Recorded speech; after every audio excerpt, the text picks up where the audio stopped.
Hi everybody, Ian Bremmer here around your world in 180 seconds. I have your questions lined up on my phone and we're ready to go. First, with 3 European leaders visiting Kyiv on Tuesday, that's today, does this signify a stronger EU-Ukrainian alliance? Oh, you bet it does, and particularly from the Eastern European countries who frankly see this as an incredibly important issue and are trying to get the West Europeans and the United States to do even more than they already have in terms of sanctions against Russia. It's unprecedented for the prime ministers of Poland, Slovenia, the Czech Republic to be heading to Kyiv to support Zelensky while it's being bombed. And certainly it shows that Putin and the success of his military campaign is not bringing any of the fruit for Russian security measures in Europe that Putin had clearly hoped for. Where this all goes in terms of a climb down, we're not close to that. I'm still very unconvinced that negotiations are going to bear fruit, irrespective of that. But extraordinary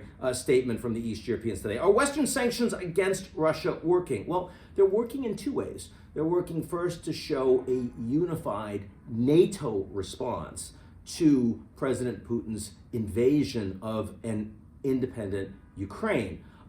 They're also enormously punishing Russia and Putin as a consequence of that. And that does mean that if the Russians choose not to capitulate, if they refuse to remove their troops and allow Ukraine to persist independently, that they are going to suffer, and that will create some instability of the Russian regime. Now, I do believe that the Russians are also going to retaliate against NATO in various ways, some economic, some cyber, some disinformation. I mean, asymmetric attacks are what the Russians do. That's why this Cold War is more dangerous in some ways than the first Cold War with the Soviets.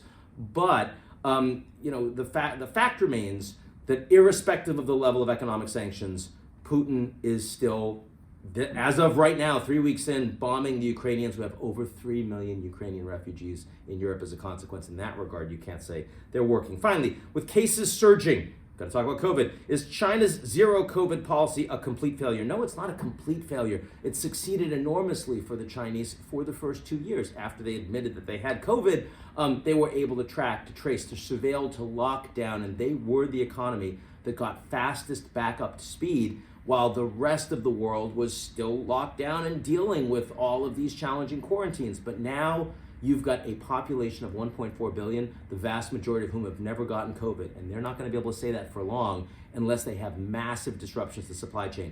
As of today, almost 40 million Chinese under quarantine. Small percentage, but a lot of people. And for an economy that everyone relies on, the fact that their second largest port is shut down, Shenzhen, is a really big problem. Zero COVID is increasingly not working for China. It was our top risk for 2022. This is why. See y'all soon.